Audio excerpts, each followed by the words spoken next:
listener production.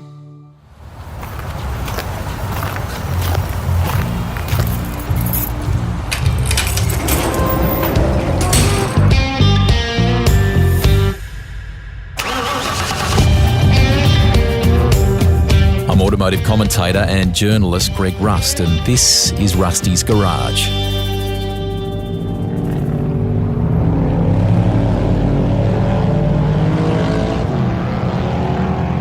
In this episode, I'm at Winton Motor Raceway in northern Victoria, not all that far from the New South Wales border. It's an open practice day with all sorts of cars and drivers cutting laps, most fine-tuning for a new season of racing. Hall of Famer John Bowe is here driving the V8-powered Holden Tirana he races in the Touring Car Masters. Cars that tip the hat to a special era in Australian motorsport. Bowe's CV is comprehensive and very impressive. A winner in just about everything he turns his hand to. He's battled some demons as well, but his tonic is racing, and JB has and continues to raise awareness for depression. That's something I really admire, just as much as the titles and trophies he's amassed over the years. He just loves cars, and has done since he was a young bloke growing up on the Apple Isle. Well, I mean, I was around it all the time from the moment I can remember, which is obviously a very long time ago. I recall always having some form of racing car in our garage. It's a little suburban house with a garage out the back, a detached garage, and there was always something in there, an MG or a Austin Healey. Later on, my dad looked after a car, like as a mechanic, that was an Allard, which is a bit ironic because my friend now, Joe Collegia's, has got an old Allard, which is, like a lovely old car, but very old. So I was always interested in it. Then my dad got an MG as a race car with a supercharger, and as a family we all went to the races. So when Simmons Plains opened, we were there. That was 1960, I think. I was only a little kid, but so it just evolved, mate, really. It was not like I thought I want to be a racing driver. It's just happened for some reason. Those early days where you went to Simmons Plains in Tasmania, your home state, I mean, they clearly left a huge impression. You told a colleague of mine, Andrew Van Leeuwen, that you admired those old days of racing when the likes of the legendary Jim Clark would tackle 3 different classes and basically race all day, wouldn't they? Yes, they did, yeah. Like even some of the Aussie guys used to do it a bit. I mean, the Davison clan, their grandfather Lex, who was very well known in the day, he used to drive various cars during the day. Bib Still used to drive various cars. They it was more accepted then. Nowadays, not many people do it because I think it's become much more scientific. And the guys, say Supercars, for instance, which is the highest level in Australia, they spend half their life debriefing and looking at data and sitting in the back of a trailer with an engineer or two. It's just so time consuming. Where back in the day, nobody did all that. They got out of their cars and they had a smoke and had a bit of a chat and went and did another one. I want to share a yarn, if you're comfortable with it, that you told at a function that we did together in recent time, and it involves your first road car. If memory serves, it was a VW Beetle that your dad had bought you, and you snuck it out without him knowing. Did it catch fire? Is that right? What happened? Well, it was the reason I started racing in a funny sort of way, because I actually bought it myself. I was working after school and my dad didn't know I had it, so I snuck out and drove it because I left it at the little workshop where I worked. And I went to a blue light disco one night and I offered because I'm a very gallantry bloke, I offered this young lady a ride home and I ran out of petrol, and anyway, it was a very likely story. Full disaster.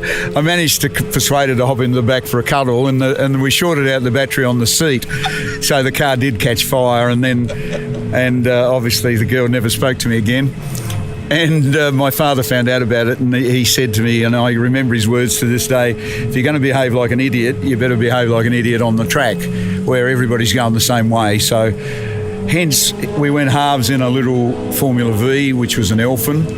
And it all started there, all because of an old Volkswagen. The Elfin, if the stats are right, I mean, you were immediately successful in that, weren't you? I mean, did you win the Tassie title in your first year, is it? Yes, I did, yes. I was. I was competitive virtually straight away. And I mean, whether that's because of my dad never taught me to drive, so I was going to say I had a grounding in it. I was just around it all the time. One of his very good friends was John McCormack, who was quite a successful national driver. You know, he won the Gold Star and whatnot. And, you know, a little kid always hangs on the words of people like that. So as soon as I started racing, it was sort of like I knew what to do, you know. I didn't have to learn anything because I'd already knew it, you know. So it was unusual to some degree. I mean, I still see lots of families continue on nowadays racing, but back then it wasn't that common. Did you get your car licence first go? Mark Scaife told me recently he failed his first attempt for overconfidence. Did you get yours at first crack? Mark Scaife's always been overconfident. I got it first go, but I got it when I was 15. So I put my age up because I wanted to drive. And after the Volkswagen incident, the old man had twigged to me driving around without a licence. So I put my age up and I would go down to I used to go to the police station, and they just said, "What's your date of birth?" And I put my age up and I drove around the block and I got a licence. So there you go. I mean, I didn't have any overconfidence. I was just a bullshitter. The early part of your career, I mean, you talked about the Formula V there a moment ago. It was all open wheels, wasn't it? Was that the dream to go off and you know, maybe perhaps you know, in addition to doing national Formula Ford and other bits and pieces, was the dream to go overseas? Well, I mean, anybody that grew up in that era, I had you know, dreams of being a Formula One driver because, you know, at that stage, Tim Schenken was a Formula One driver. We'd had, you know, Sir Jack Brabham, obviously, and we'd had. We were about to get Alan Jones, you know, who was very successful and won a world championship. So, you know, any driver wanted to be a world champion, but quite honestly, I didn't know how to. So I lived in Tassie. I was from a small town. I was very grateful to be able to race outside Tasmania, and that was purely because of Gary Cooper from Elfin, who, you know, recognised something in me and gave me an opportunity. And so I'll be, you know, in my own back of my mind, I have a regret that I didn't go to Europe, but I didn't know how to, you know, like I honestly didn't know how to. I know that sounds silly, you just get on a plane and go, but, you know, when you're a small town boy, it's not that easy.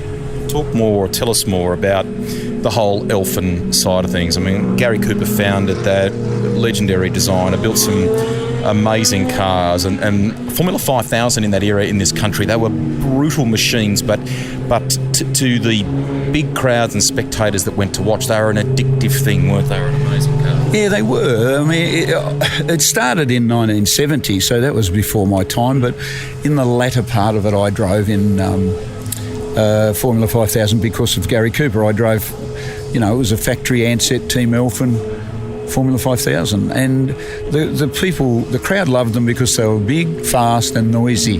They had big tyres, they had big noise, you know, and they were quick. And if you see them at a historic meeting, they're still quick. So, you know, to get an opportunity in that when I was only, you know, I'd only raced a Formula 3 car which had 130 horsepower. So I went from 130 horsepower to nearly 500 horsepower. And what did it weigh? I think they were about 700 kilos, something. It was pretty fast. So when the first couple of times I raced it, I asked him, Gary, if he'd lengthen the throttle travel a bit, you know, like so it had this big long throttle travel because they were a pretty snarly thing.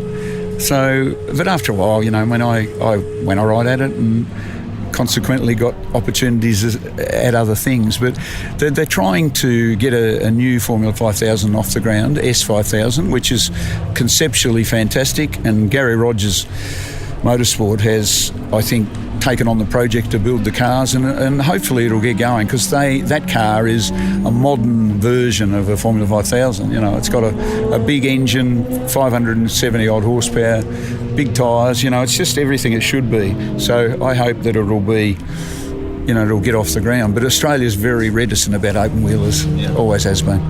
That period of your career as well, I mean, there's sports cars as well that we often, and I would imagine this happens to you regularly at race meetings and things, the standout is the Viscanda, isn't it? Tell us about that car, and I think, if I'm correct, it still is the fastest, most powerful Australian-built sports car ever. Is that correct? Well, certainly the fastest. I don't know about the most powerful, but in that period, it was built by a group in Adelaide, still exists, K&A Engineering.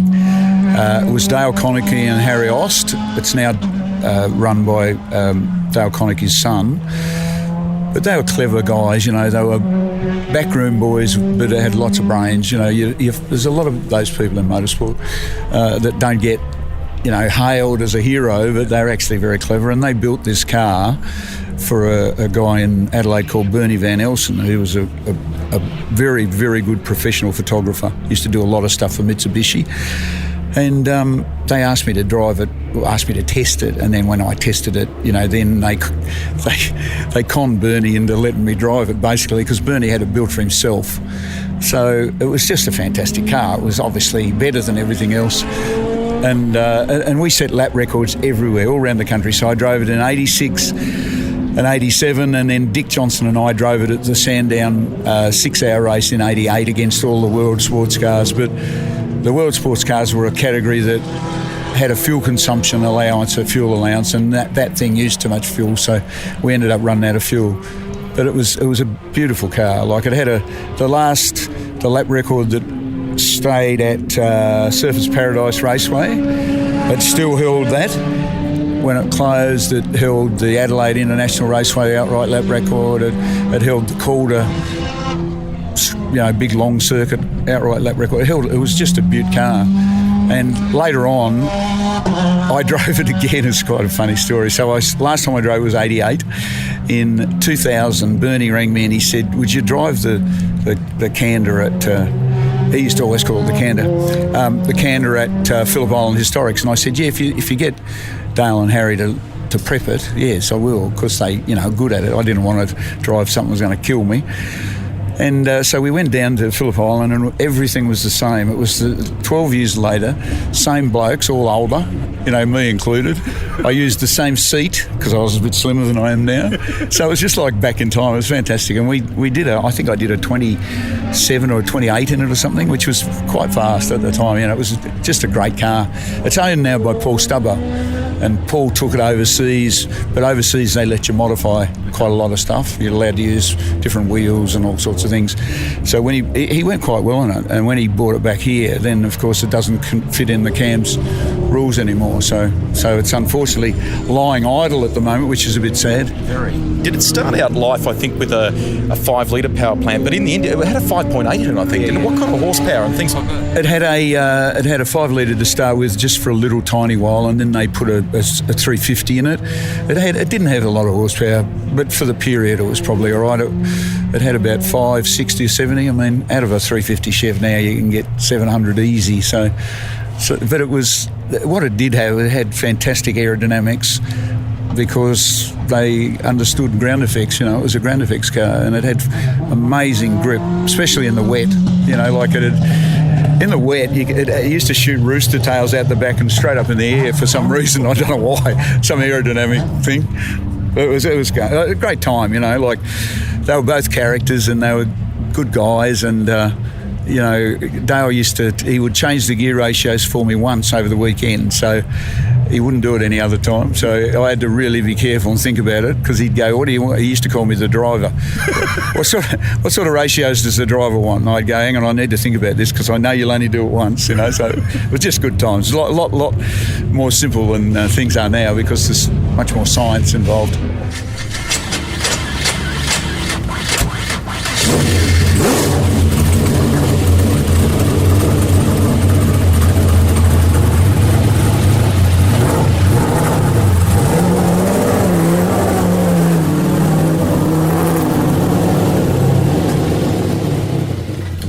People can Google it. Veskanda C1. Beautiful mid-engine, closed-top sports car, but your move into touring car racing was with a vehicle anything but like that, wasn't it? What did Mike Raymond or one of the Channel 7 boys christen the Volvo? It was the Swedish Brick or something, didn't Oh, no, I think it was Dick Johnson. I think he called it the Swedish Taxi or the Swedish Valiant. I think he called it the Swedish Valiant. But I mean, it was an opportunity for me that was really, when you look back over your motor racing life, it was pretty important. But at the time, it was just, getting a drive in something. So, I tried to... I got to know everybody in the touring car world, the Brocks and the Moffats and all the people that ran teams, Fred Gibson and all those guys, yeah. So I ended up getting a drive in the Volvo for Sandown Bathurst in 1985 with Robbie Francevic. The car was owned by Mark Petch at that stage, and then the next year they decided they formed an organisation called Volvo Dealer Team. It was funded by Volvo Australia and the dealers, Volvo dealers. And I was the sort of taken on as the second driver. So the team at that stage had moved to the care of John Shepherd at Calder Raceway, and then shortly thereafter, the second car turned up, which was from Sweden, and it was their test car, a right-hand drive car, where the other car was left-hand drive. And so I made my appearance as a touring car driver properly, and I think it was the third round of the championship in Adelaide Adelaide Raceway, 1986. Yeah, so it was very, important. Although at that stage, Volvo didn't have a lot of street cred. Like people used to make fun of Volvos because you had to have a bowling hat to drive them, but in actual fact it was quite a good race car, and I qualified on the front row in my very first race, and then the second race was in Perth at Wanneroo as it was then, and I qualified on pole, so I made quite an impact. I think I didn't take much notice of it, but if someone did that now you'd take notice of it, wouldn't you? Yeah.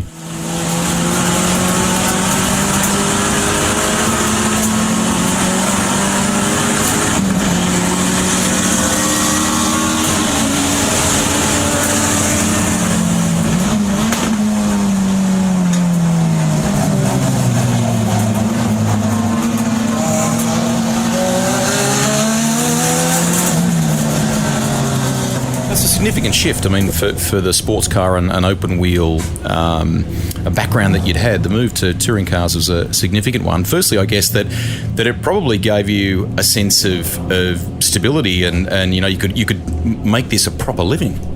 Well, I didn't know about a proper living, but when I did the deal with the Volvo dealer team, it was a guy called Bob Atkin, who was sort of the chairman of the dealer councils. He was from Scuderia Veloce. He's since passed away, but a lovely man. And James Smith, who had Mantons in Melbourne, that was a Volvo dealer, and John Shepherd, and it was properly done. We had a contract, and I thought, wow, this is, and they actually paid me. It wasn't a lot of money, but I thought, gee, how long has this been going on? It's not bad. It was the 240T. You and I have been at a couple of historical legend-based meetings in recent years where you've been reunited with the car. What were your first impressions, and what's it like to drive 30 years on? Well, it's you kind of forget the bad bits. It's like meeting an old girlfriend. You forget the bad bits, the tempers or the temperamentalness, but it's actually a good car to drive. But I'd forgotten, as you know, recently we raced at Hampton Downs, and I'd forgotten how easily it pops up onto two wheels. So, and it always was like that. But back in 1986, I didn't know any different. Now I've driven a lot of different cars, so I do know different. I know when it's about to tip over onto a little roof. So, but it was a good car. Like in its day, it was as good as any. But in 86, the end of the year, the team broke up. I've always thought probably because of the Francevic controversy, who, got sacked at the end of the year by John Shepherd, and the team disbanded, unfortunately. Or it may have been because Volvo were caught in Europe using fudgy fuel. I don't know the truth, but that's what I suspect. So 87 there was no Volvo in Australia, but it would have still been competitive in 87. But 88, the Sierras moved the goalposts, you know, the RS 500, and that was just so much better than everything else. You know, the Volvo had, I think, at its peak 320 or 30 horsepower or something, and the Sierras instantly had over 500. So that was the end of it. But to race it now in historics is still fun. You know, you're not going to win anything in it, but that doesn't matter to me. It's just fun. I've had some great duels in the last couple of years in it, and I've driven it about 3 or 4 times with Jimmy Richards in a BMW. You know, which is just like going back in time. Nice. Yeah, just like Amaroo in '86, or you know. Oran Park, we had this massive battle in '86 at Oran Park. He couldn't get past me either. I think that's how I started to get my reputation, a bit hard to pass. In the gap between the stint with Dick Johnson Racing, which is a really, you know, standout part of your career, you did some enduros with Glenn Seaton at Nissan, but give me a sense of when the opportunity to go and work for Dick came about. Did you do that? Were they reaching out to you? How did it all come together? Well, he tells, as you've heard, he tells a different story to mine. He reckons I sent him a Christmas card. And maybe I did, I can't recall it though. I did send him one later, of course, you know, as I stayed there with his team for 11 years, so of course I sent him a Christmas card. But as I recall it, he rang me one day at my dad's work where I worked, and he said, what are you doing next year, in typical, you know, laconic Dick Johnson manner. And I said, I'm talking to a few different people, and he goes, well, don't do anything till you call me, whatever that means, you know. So in a few weeks' time I called him because I hadn't heard anything, and I said, I reckon I can get a drive in a Commodore. And he goes, I'll ring you back. He rang me back a couple of hours later and said, yeah, you know, you got to drive, you got a gig. So we hadn't discussed anything, money. I was hoping there was some money after the Volvo experience, but I didn't. It wasn't the centre of my world. I just wanted to, you know, race in a decent car. I went up to test, met all the guys. This is when Neil Lowe was there, and they'd really got the cars working well, particularly the engine management, and the bloody thing was fast, you know. So all of a sudden I'm in a top team. You know, not that the Volvo wasn't a top team, but it just continued a momentum on. And I was, you know, I quite often say to people, you know, trailed around on his coattails for years. You know, like he was a hero, like Peter Brock was a hero in a time when motorsport had heroes. You know, and they were the only two. I reckon Lowndes has been part thereof since, but not like those two. Those two had a massive following. So I didn't have to do anything. I didn't have to do any promotions. Didn't do anything. I just turned up, drove the car, went home. Were you different in what you wanted from the car than him? I mean, he had that famous, you know, almost Larry Lounge lizard racing position, and you know, you were more up on the wheel, weren't you? Yeah, I was. I've come back a little bit, but I'm still up on the wheel a bit. But yeah, we did. I guess as I learnt the arts of touring cars and the nuances of touring cars, I became more and more technical as I went along. And, you know, after a year or two, Neil, it was different to now. You know, you had a team boss was Neil Lowe, and what Neil Lowe said went, you know, and you had a mechanic on your car.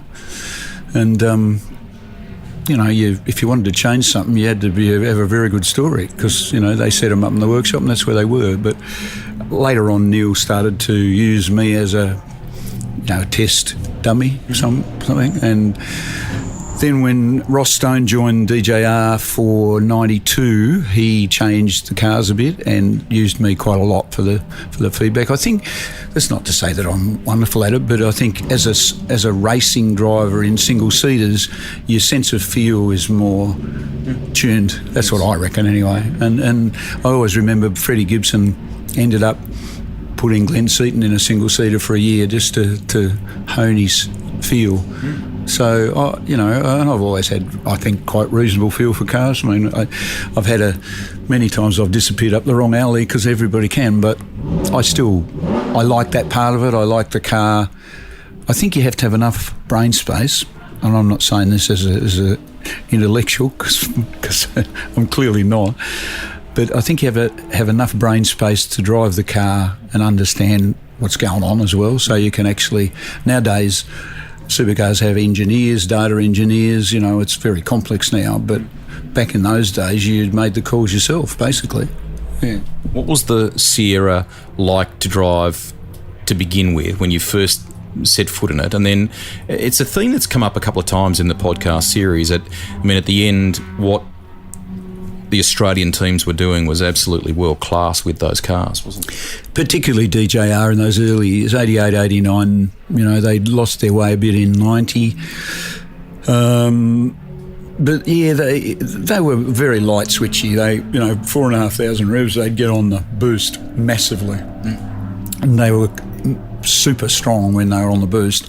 But under that, like I'd say 3,000 or 3,500, there's nothing happening. If you've ever driven an old Porsche 930 turbo on the road, it's sort of like that. You drive along, put your foot flat on the floor, count to about 5, and then it takes off. So that's what they were like. And unbeknownst to, because there wasn't any data collection, unbeknownst to anybody, including me, you develop the way around it to drive it. So you actually, as you brake for the corner, you make your downshifts or whatever, turn the wheel, stand on the throttle straight away, flat out open throttle. And as you went across the apex, you would back off the throttle. So it was totally back to front to what you normally do. But you just did that because that was the way to drive them. So you had to get the boost up and then control the boost. So it was... I've since driven a DJR car that Terry Lawler owns, races in. It's a very original car, but it's got a later model engine management system on it, like a Motec. Yeah. And it's fantastic to drive, because it's modern day technology, and it's got so much more throttle response and all that. I drove it at Adelaide a couple of years ago at the Motorsport Festival, and I thought, this is going to be a dog. This is going to be a dog. Always things are when you go back 20 or 30 years. And yet it was fantastic. I could not get the smile off my face. It was just awesome. And it also had, modern day tyres too, which obviously are a big help. We used to burn the tyres off from something fearful. But, you don't realise how far motorsport's come, to be honest. Even in a touring car sense, it's just science, everyone's... Back in those days, there wasn't a qualified engineer in the pit lane. Not a guy that had been to uni, and had degrees. Now the place is full of them, absolutely full of them. Genius types.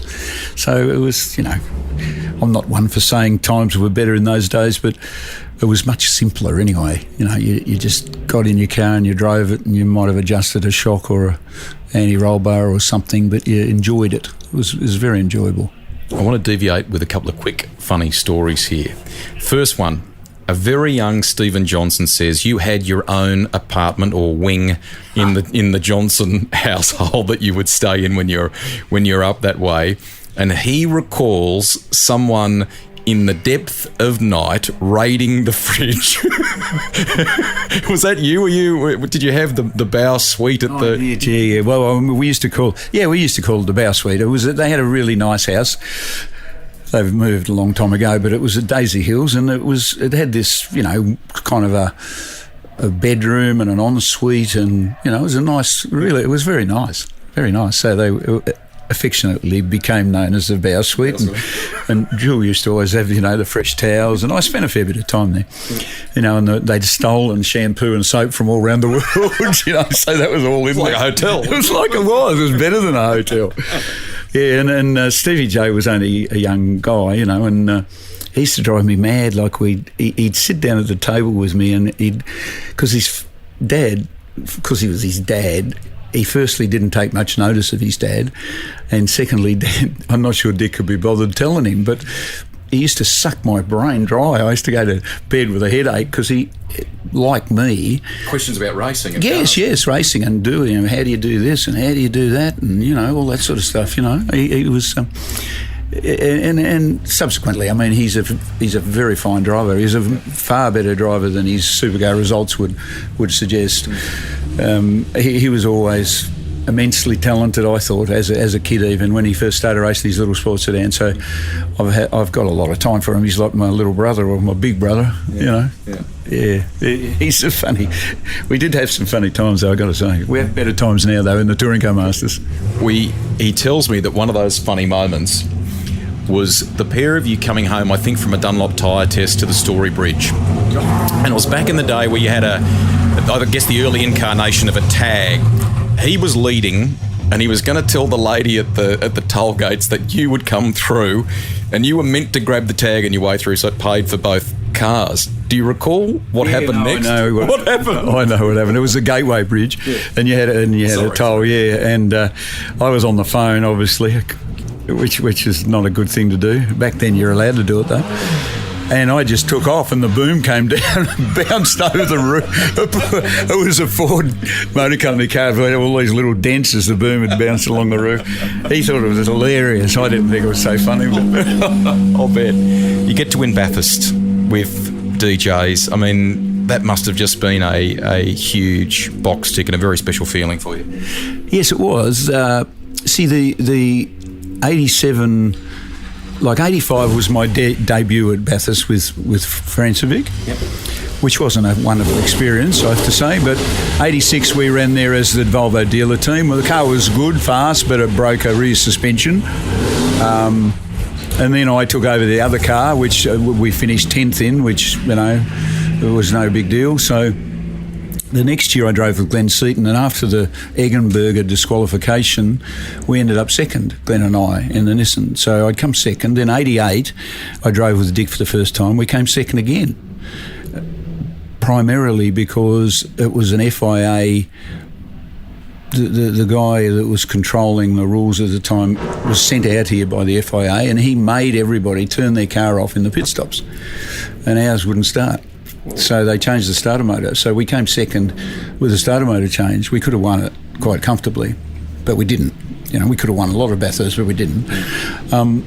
So 89, the car was at its, best, really. And we, I was the co-driver, and I was certainly happy to be the co-driver. The car was fast, and we led every single lap of the race. Every single lap. Didn't even get past in the pit stops. So that was a pretty good record, but I was, it was only my second year in the team. I didn't feel as much a part of it as I did later when we won in the Falcon. That was very much part of my team then, and I had a great rapport with it. I'd had quite a lot to do with the development of the car as in engineering terms and setup terms and all that. So that was much more satisfying to me. But the first one, I guess, is always the first anything's always good, isn't it? Yeah, that's right. But I mean, to dominate in that fashion and to be, that's. I think the Eggenberger boys got a shock, because Moffat obviously had an Eggenberger car here, and he had Eggenberger drivers, and we'd just been over to England, and even though we didn't. In 88, we went to England. We didn't beat them because we retired. We beat them on pace, and. I think it was a shock to Rudy's system, Always Dick Johnson cars were a shock to Rudy's system, I think. Although I say that without knowing Rudy Eggenberger or knew him. But, he was the guru. He was the factory European, Ford Europe factory team, and our things were better. So it was good on Australia. Most definitely. Yeah. You talked about DJ before and how huge he was as a icon of sport, not just motor racing, really, in this country. Part of that meant that he would have chats regularly with Channel 7 while the race was unfolding. I mean, it's just remarkable to think that you can do that.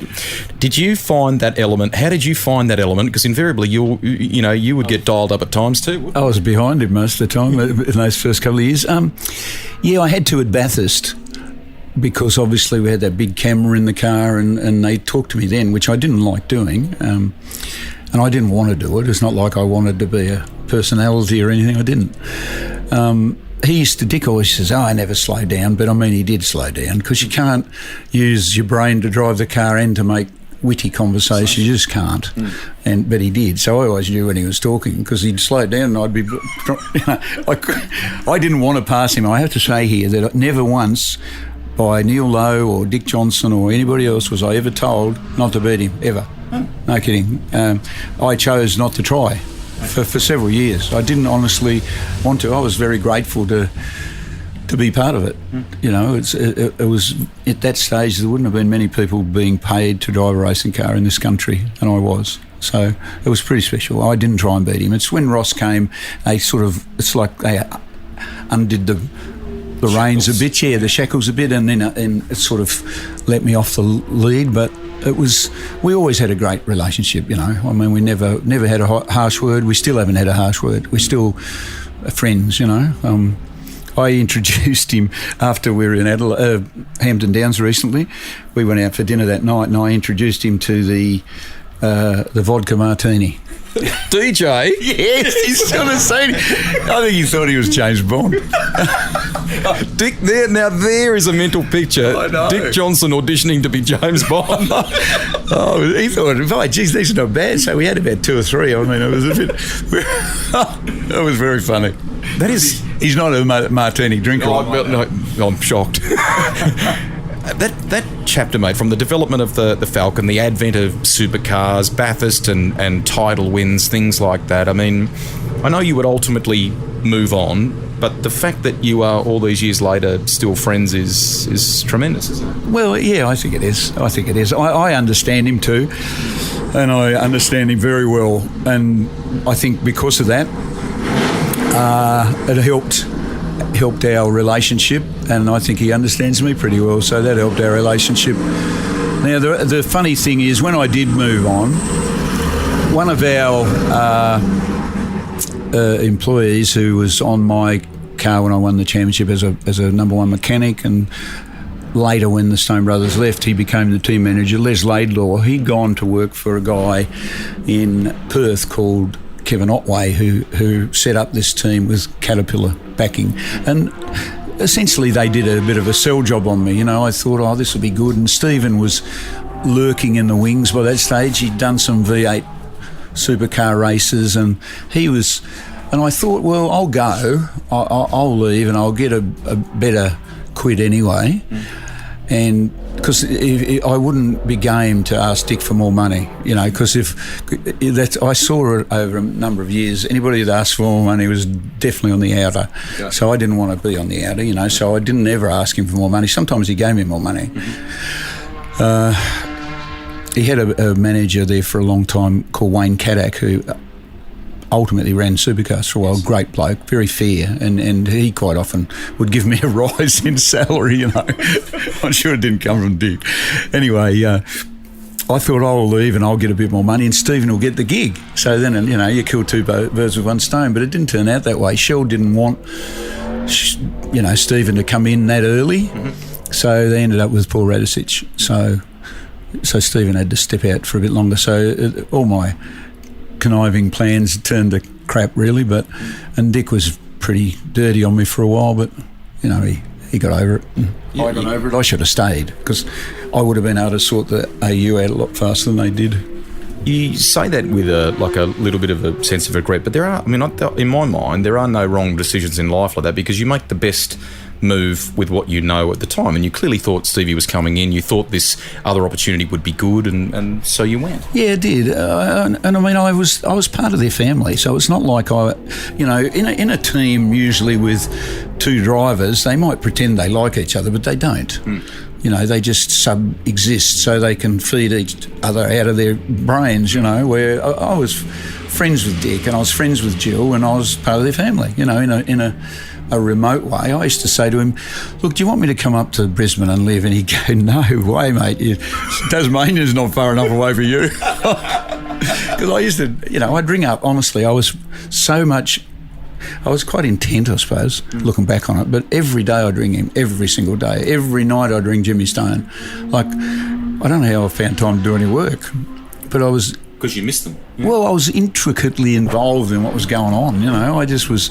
It was my life, you know, and it still is in a funny sort of way. So, anyway, it was a good time. It was a good time. And the Caterpillar thing turned to, you know, wasn't as what it was supposed to be, unfortunately. It ended up with Kevin had stretched himself too far, and then John Briggs bought the team and moved it to Brisbane, which was no bad thing because it was in Perth.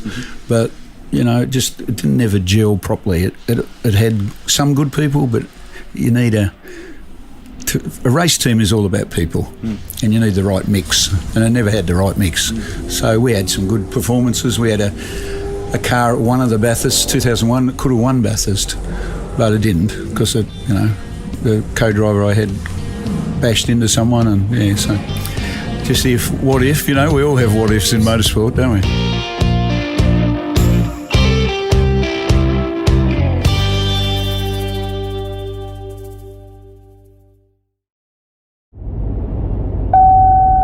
Can the Bad Boys Porsche 911 964 Turbo really catch a Shelby Cobra?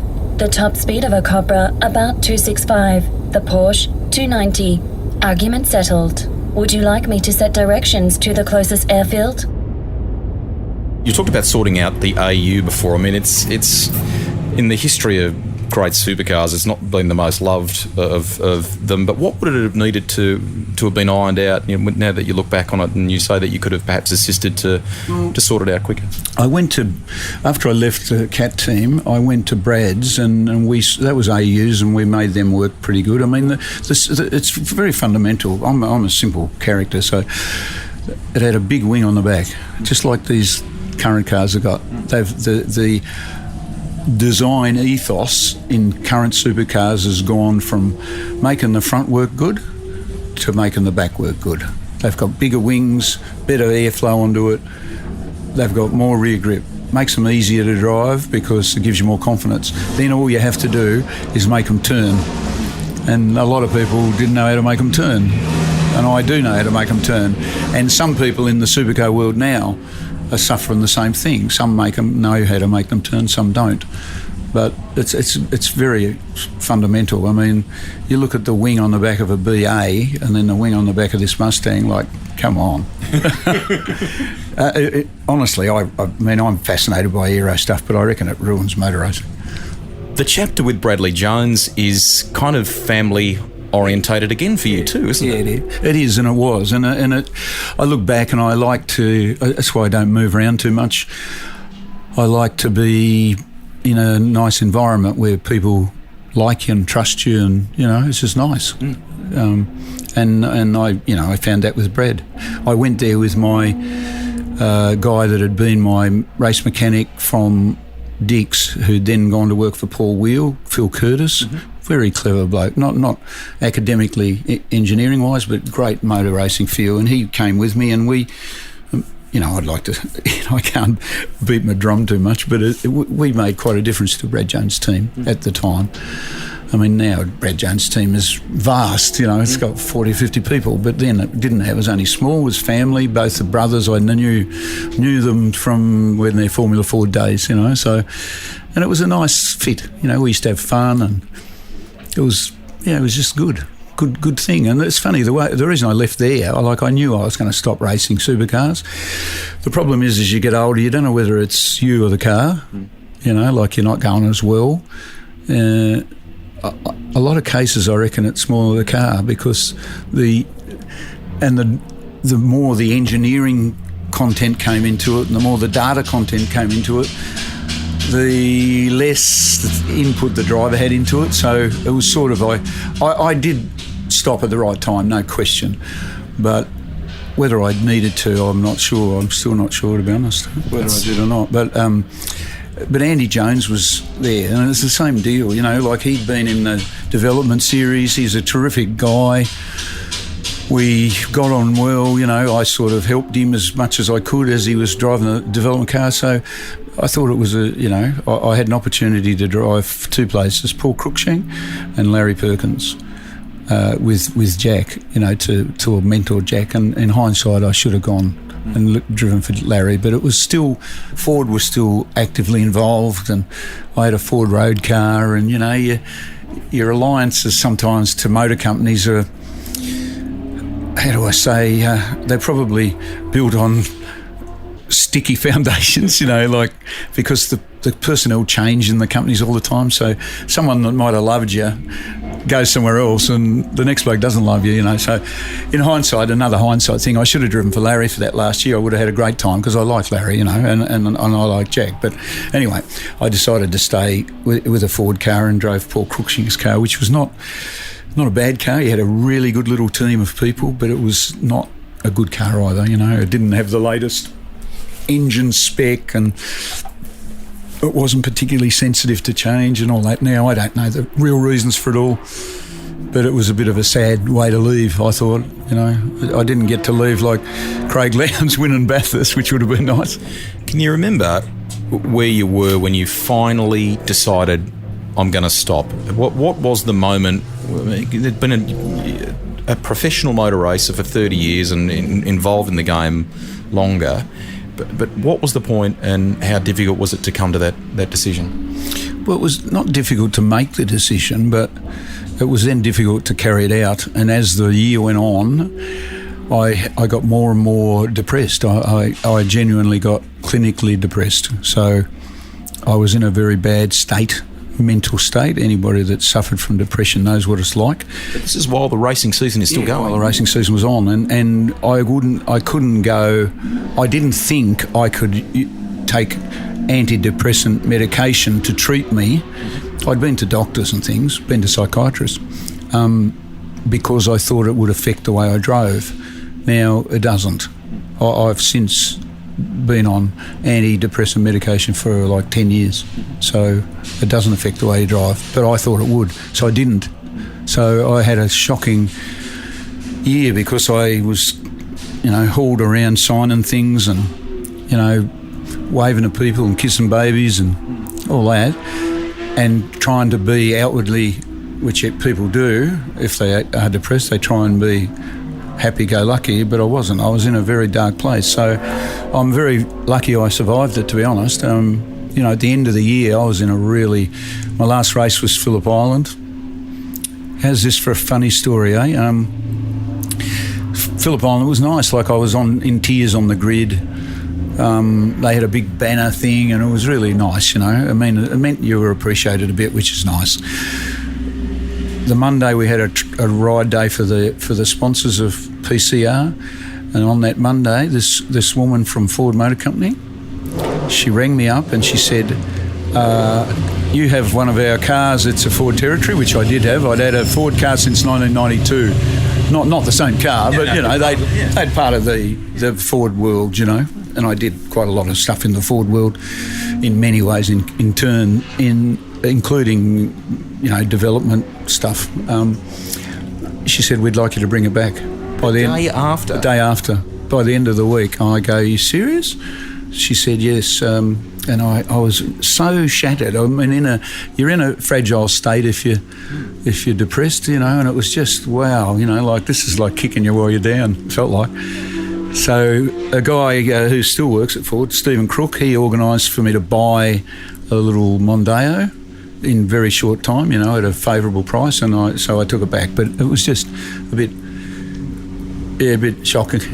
Staggering, but I mean, as you say, in that world, that's often how they play the game. Yeah, it is. But you're to be credited, mate, because you start a conversation about a topic that is, I think, vitally important, and you've been a real sort of ambassador for it. There'll be plenty of people that are listening to this that perhaps may have been affected. Your tonic is driving, isn't it? It is, yeah. But I do, as I said, I do take antidepressant medication. I talk to quite a lot of people about it because people come and ask me because I've never been secret about it. You got to go and seek some help. You can't beat it on your own. You got to seek some help. So part of that help sometimes is antidepressants, and they are like oil. Some oil suits your car, some oil doesn't suit your car. So if you try one and it doesn't work, you go back to the doctor. You say, I'd like to change to something else because it's not working. Yep. They can do much more tests now too to see what suits you, what all your receptors are. But yeah, it's motor racing is my happy place. I love it. I love the people in it. Even when they wrong you sometimes, I still love them. And, that allows me to, live the rest of my life as a normal character, and I guess, of course, the medication helps too. I wouldn't be game not to take it though, because in case it comes back, because it's terrible. It's horrible. It's really horrible. Yeah, terrible. I've seen many people suffer from it, and it's bloody awful. But there are lots of good organisations around that do things for it. There's always people can help you, and you need to reach out to them. Reach out to me if you want. That's we won't go too full on with this topic, but I think it's important to address. The thing that really opened my eyes to you, mate, is that it's probably hard enough for a lot of people just to look after themselves if they are suffering from that. But I've seen you reach out, and we won't name names here, but I've seen you reach out to other people in our game that perhaps either are potentially affected or are affected, and you haven't just looked after your own backyard. Well, no, because I think, if you're a decent person, you have empathy for these people, because I've been through it. I understand what it's like. And, if I can help, I help. But all I can help with is advice. But, sometimes they need someone to help them. It's very hard for families that live with it to be able to affect it, because a lot of the time they don't get it, whereas I get it. I lived it, and when I think about it, I reckon I was susceptible to it most of my life. Really? Yeah, I reckon, yeah, I reckon so. So now, really, to be honest, I'm in a much better place, and my saviours at the time, the end of 2007, so going into 2008, there's a couple of people. First of all, Tony Hunter, who runs the Touring Car Masters, called me and asked me if I'd drive his Camaro at Adelaide, and I said yes, not knowing anything about it at all, nothing, because I wanted to drive. And then John McMillan, who was the CEO of Wilson Security, then hence the Wilson Group, who resigned late last year, him and I were friendly. He was a friend. I was a friend of him and his family. He said that he would. I asked him about it, and he said, "Well, I'll support you in a way, a sponsorship way. It wasn't mega money, because it's not mega money." And Jim Walker, who was the CEO of Westtrack, he did the same. So from being with nothing to do, with no picture of where my life was going after 30-something years of motorsport, these two guys, well, I'll be forever grateful. They helped me. They helped me keep. So I did the Adelaide race, and then with their sponsorship, I did the rest of the season.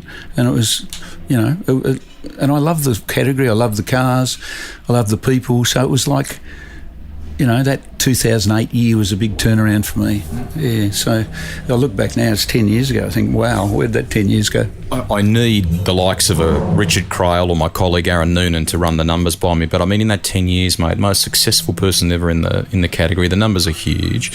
And for those that don't know the class, there are some cool cars in this, from Camaros to Mustangs, like you ran with Mustang Sally early on. You now compete in a Tirana. There are days where that does my head in, thinking of you in a Holden. It does a lot of people's head in. I went down to the All Ford Day the other day down at Geelong, and I reckon half the people that I spoke to, and that was in the hundreds, all said, "Oh, you shouldn't be in a Tirana." But it's just circumstantial, and to me, it doesn't really matter. Like, it's not like I'm now associated with Ford. I'm not really. I'd love to be. I've got a Ford heart. It's just that I'm racing a Tirana. Now, if I had the money, I would build another TCM car out of an XC Cobra Coupe. So someone that's listening to your podcast, if they're pretty flash with money, come and see me. You can own it. I don't own it. I just want to drive it. I reckon an XC Cobra, the last of those things with the big bonnet cowl and I reckon I'd make an awesome TCM car. Tell me about, and give people listening a bit more background on the current Tirana in terms of its horsepower and you've gone back to a scenario where it's a small, really tight-knit team that run this thing, and I can sense in you just how much fun it is when you go to a race meeting like this. Yeah, it is fun. You've got to temper your expectation to some degree, because in a supercar team, you're surrounded by people that do stuff, like there's probably 20 guys go to the track, or girls and guys, where with this there's only 2 or 3 of them. and you know, you got to sometimes, like the session a minute ago we were going to do, they'd forgotten to fuel the car up. So, you know, I go, you know, so I've got to temper my expectations because I did spend a lot of time in a pro outfit, but they do a very good job. They built the car. I was in the background just with a bit of advice, and then I drove it and it was good. And you got to understand, Touring Car Masters is a balance of performance category, so it's a parity category, which always, the word parity to me is fraught with danger, and this is too, but I still do it because I love it. A 5-litre car like the Tirana has to weigh 1,420 kilos with the driver, and it's got about 580 horsepower. A 6-litre car can weigh 1,530. Some of them weigh 1,500. Mm-hmm. It's a bit like the Formula One money sharing world, you know. No one quite knows who gets what, and you know. So, but the bottom line is the cars they're powerful, way more powerful than they ever were back in the day. They've got 8-inch wide wheels, which is only little. 8-inch by 15, so the contact patch is small. They have no wings, no splitters, no undercar aero, none of that stuff. So they're challenging, challenging. Like an aero car, you got to maximise the aero. These don't have any aero, but you can follow other cars really closely. You don't get any upset airflow or anything. I mean, I think it's a great category, to be honest. And the people of Australia, the races we go to, they embrace it because, you know, there's not many people that didn't want an A9X or a Mustang or a Falcon Coupe or a Camaro or something.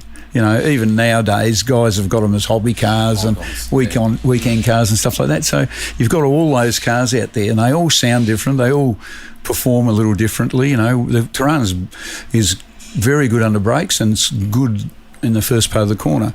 That's its strength. The second part of the corner, something with a 6-litre engine just drives away from it. So you have a bit of this to and fro go on, you know, which you don't seem to get in supercars anymore because they all so even, aren't they? Even the ones at the back are even. So, yeah, it suits me. I mean, obviously, you know, it's not to the level of supercar racing, but it's pretty good. And your old friends, the Johnsons, are building... I mean, Stephen competes in the class, obviously, and has had success in the class, and now they're building a Falcon. Well, I got him into the class. It was a bad day's work, wasn't it? I let him drive my car, and then I had an opportunity to sell it, which I owned it, and I sold it to a guy, Tony Warne. Have you met Warney? Oh, no. Great bloke. Him and his wife, Barb. They bought it as a collectible car because it's won a lot of races, you know. So, and then Dick rang him and said, "Can we have a lend of it?" And Warney, being a good bloke, said, yeah, of course you can. So now, you know, I mean, he won the championship the last 2 years in a row. So anyway, I don't really care, but it's I think it's quite a funny story. Absolutely. Does it still give you the same buzz? Clearly, when you line up on the grid, you know, it's not V8 supercar. It's not battling for that national. Elite national title, but it's a massive class, mate, and very well regarded in our sport, and the fact that you're there doing it, I think, is tremendous. Well, I love it. I don't get as nervous anymore because it essentially doesn't matter. You know, like when you're a supercar driver, I reckon all of them would tell you this.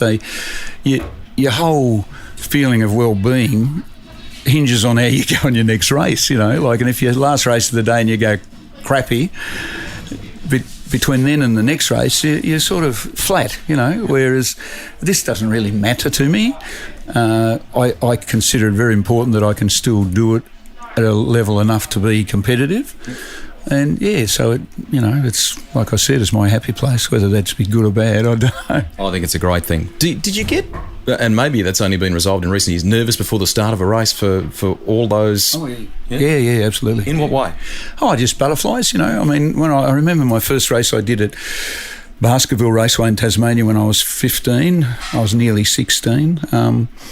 And I remember driving into the circuit with my dad in the morning with a ute and the little Formula V, and I thought I was going to throw up. I was just driving into the track, not getting in the car or anything. And then, I think it's part of your performance to be a bit nervous, I quite often say to people, I've done 1,130 races. So how many butterflies do you reckon that is? Lots. It's a lot. Lots. But not so much now. You know where I get them, though? Bathurst. I still get them at Bathurst, yeah. Yeah, even driving this car, which I've driven a lot and I'm comfortable with it, I still get the build-up to go to Bathurst to race is still special because of the place, because of the track. And I'm going to do the Bathurst 6-hour race this year with a couple of guys I know in Sydney who've got a Holden supercharged Walkinshaw Holden. So I'm really looking forward to it because it's a bit old-fashioned, It's got everything in it from a Toyota Yaris to a BMW M4 and everything in between. So it's kind of fun. So I've done it a couple of times with Dave Wall, so this year I'm going to do it in a big car. That's cool. And I hear that there are loose plans for Johnson and Bowe to potentially be together again. And I say that with Stephen partnering with you, potentially for the 12-hour 2020. Is that true? And how far down the track are you on that idea? Well, this year I decided that I wouldn't do the 12-hour. First of all, because I had quite a lot of stuff to put together for my touring car masters, so I didn't have time to train much.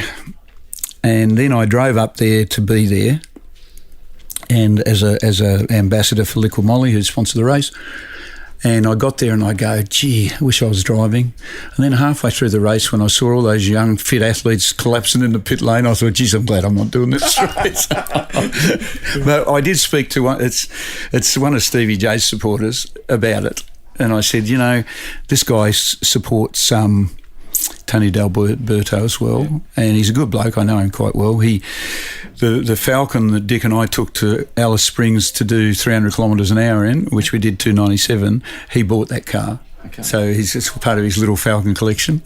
So it may well happen. I said I'd like someone like Steve in it who's got a lot of ability, and Tony D is a very good little driver.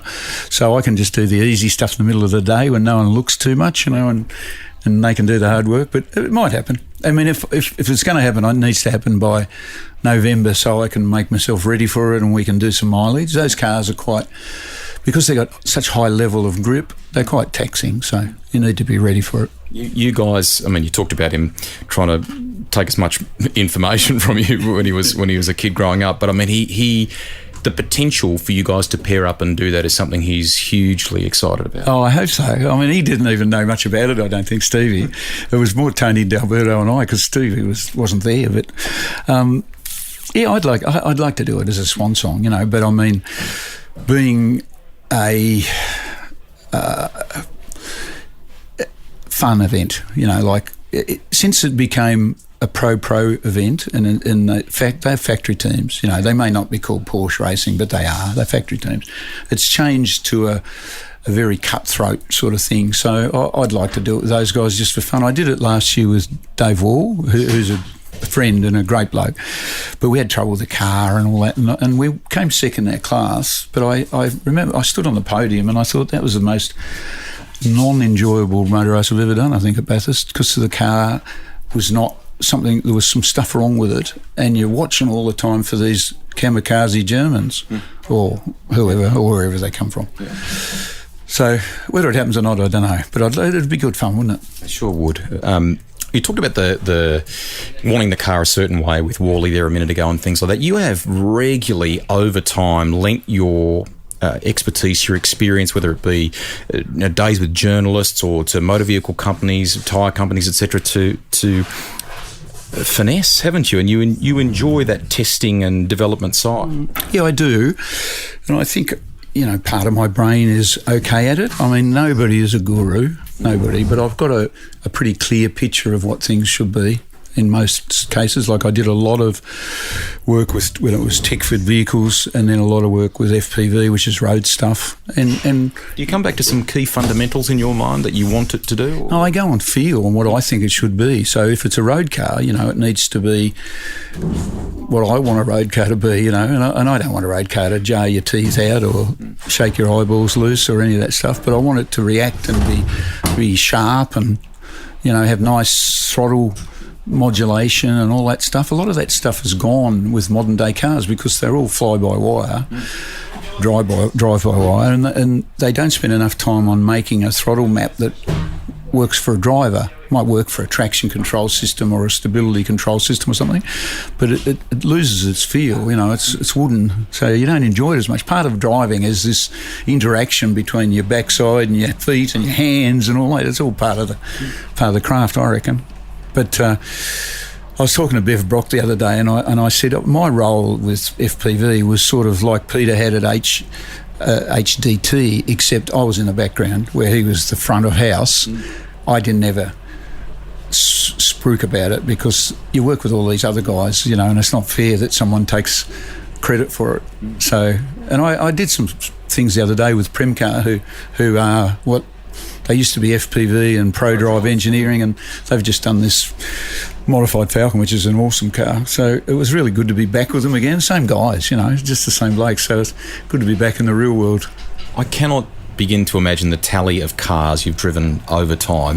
Is there one race car for you that you have a special affinity with? And even now, people trust you with some unbelievable machines. I mean, you talked about Joe Collegia before. I mean, he's got a great little March that you've driven. I mean, there's some awesome things that you've had a steer of, aren't there? Yeah, I have. I've always threatened to write down all the cars I've driven on or owned on the road, which is hundreds, and all the race cars I've driven, but I've never done it. I must do it before I go senile and can't remember. It's funny, you would have probably heard this because it's actually a joke, but it's a real joke. Race cars, like old race cars, like say the Sierra, which you have a fondness for because you had some good results, a bit like old girlfriends, I reckon. Yeah. So you meet them again 30 years later and you go, what happened to you? So you don't notice your own deterioration because you see yourself every day. Yeah. So that was when I drove the Sierras at Lakeside about 3 years ago with Dick. It was that sort of moment. I thought, wow, what happened to these things? I said, were these like that? And he goes, yeah, it's, as it finished at Pukekohe in 1992. But as I said, since I've driven Terry Lawless' car with the later stuff, it's much better. But yeah, I had a fondness for the Sierra and a fondness for the Volvo and a fondness for the Vescander. I wouldn't say any of them are, I'm fond of them. Racing cars to me are not, I love road cars, I love them. But a race car, I look at it slightly detached way. I don't look at it as a love. As a love, even though, I probably do, but I don't look at it like, pat it and kisses, and because if you feel like that about it, you're not going to ever stick it down the inside of somebody if there's a chance of them coming down on you, and, so you're just not going to. So I've never been like that. The road car list, I'd love you to write that one day, but I mean, there's been Jags, I think something like 20 Porsches, so there's been a heap of different cars, hasn't there? I've owned 37 Porsches. Have you really? 37 Porsches, yeah. Some of them for a short time, some of them for not so short a time. This is another funny story. I love funny stories. About 6 years ago, I bought from the Lexus deal around the corner a Porsche 964 Turbo. Yep. So 1991. Not all that common a car, quite rare. It was a 3.3. There's 3.6 is real rare, but 3.3 is quite rare. So I bought it, had it for 6 months. It had a stainless exhaust, custom exhaust, and it used to backfire and carry on, and gave me the horrors. So I sold it to a guy in Wangaratta. So that's 7 years ago for 90 grand, right? So this last year in Tassie, when Supercars were down there, I was down there because we did a TCM race. I saw the bloke in the hotel, same bloke. He goes, you remember me? I'm from Wangaratta, I bought you a black Porsche. And I go, yeah, how you going? You still got it? He goes, no, I just sold it. Geez, I'm glad I bought that off you. I go, why is that? He goes, I just sold it for 300 grand. They had to get the smelling salts out to revive me. Yes, unbelievable. Yeah, so there's been a few tales like that, but, I love Porsches. I think they're very usable, friendly, nice, characterful cars. What is the John Bowe current daily drive? Well, it's sitting out there. I've become everything that I used to criticise people. I used to say, look at those people driving SUVs, four-wheel drives. They never go off the road. They only take their kids to school. I'm driving a BMW X3 3-litre diesel M Sport, and it's fantastic. So I think I'm matured. Is there one rival for you in your entire career? One person that you were like, got to beat that person? Well, you try and beat everybody, but the one I think, honestly, I mean, I had great admiration for Dick, and I still do, but the guy that I always felt I'd achieved something if I defeated him and loved racing against him was Jimmy Richards. And I still have a huge respect for him as a bloke and as a driver. And I know he's tapered back now and he's driving, he doesn't do as much of it. But, man, he was on it. He was really on it. And the later generation, like Lowndes, a fantastic driver, obviously had some good times with Scaife, although by the time I sort of came along, Scaife was probably, he'd risen above my level when he was at HRT. They had a pretty good setup. Mark Winterbottom, I've always had a lot of time for Jamie Whincup. In fact, the current guys are all good at it, to be honest. It's a different world now, isn't it? One track that is the John Bowe favourite. I mean, you talked about the nerves at Bathurst. Is it Bathurst? Yeah, of course. If there would not be one racing driver in Australia from grassroots to pros that wouldn't say Bathurst. Yeah. Not one. It's just, we are so lucky as a country to have that track here, I reckon. It's just fantastic. And the fact that, later in the year they get to, there's a thing called Challenge Bathurst. You can take your road car up there and drive around there. How good is that? Fantastic. Yeah, it's just awesome. I love it. I took the little Caterham up last time and Jesse did it. Well, that was my final kind of couple of questions. What resto projects are in the garage? What things have you got? And is there one that you perhaps would like to do that you haven't acquired yet? Well, I've got an old car. It's a 1962 Jaguar E-Type 3.8 Roadster. Well, they called them OTS, Open Top Sports. And I've had it for about 10 years. I never keep cars very long, but I've had this one for 10 years. I bought it from Alf Barbagallo in Perth. And I love it. I love it. I don't drive it much, but I love it. I'm going to take it down to the Phillip Island Historics. It's like all those old cars. It's, if it rains, you get wet, even if you've got the hood up. But it's a beautiful old car and it's in really good condition. So that's all really. I'd love an earlier Porsche, but they've gone crazy price-wise. Yeah. So, and I did have some, back in the past, but I mean they've gone mad. Which particular model? Well, I've had everything from I had a 73 911E once. This is a long time ago in the 80s, late 80s. I had 911 SCs, 911 Carreras, 911 Turbos, 928s, 924s, 944s, 944 Turbos. I've had a lot. I'm a Porsche file, but I don't advertise it. You've done some remarkable things in your career, mate. You're to be congratulated for what you do on track and off, JB. And I don't sense that you want to stop anytime soon. No, I'm not over it yet. So to race in TCM, you have to fund it. It's not a cheap category. It's not stupidly expensive either, but it's not cheap. I certainly couldn't fund it on my own. So I have, as long as I can have people partner with me. I've got Brian Boyd from Pace and Painter Dixon. He's helped me out this year. Like, as long as I can do that, I'll do it for a few more years yet. And then I'll still do it. So I'll get an old race car of some sort, something that's not too blindingly fast, and I'll be down there with the sandwiches and the thermos, Phillip Island Classic, and I'll be remembering how fast I used to be. And I will look forward to catching up with you there, mate. You've been great to chat to us between some practice runs before the season starts. Get out there, give it a bootful, and have a great year. Always a pleasure, Rusty, always.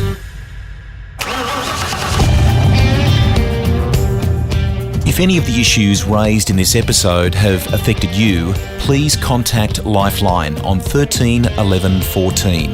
That's 13 11 14. Lifeline is a national charity providing all Australians experiencing a personal crisis access to 24-hour support and suicide prevention services. Rusty's Garage is written and presented by me, Greg Rust. Series producer and editor is Alex Mitchell. Audio production by Darcy Thompson.